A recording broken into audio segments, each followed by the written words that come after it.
Este bosque de Villanúa ha perdido el 30% de sus abetos en los últimos 5 años. La parte de abajo, los árboles más grandes, los que más mueren, para empezar.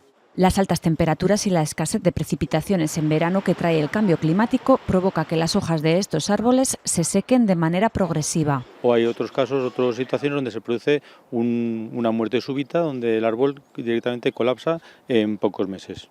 Todo ello lo analizan estos días expertos internacionales en un programa europeo.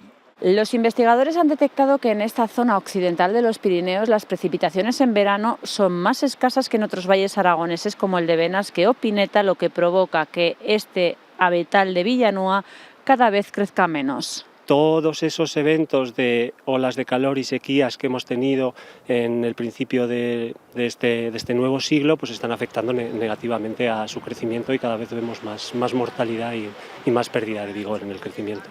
También más hongos, parásitos y plagas de insectos. Y una vez entran a nivel del sistema subcortical, debajo de la corteza, matan el tejido conductor, lo que implica la muerte del árbol.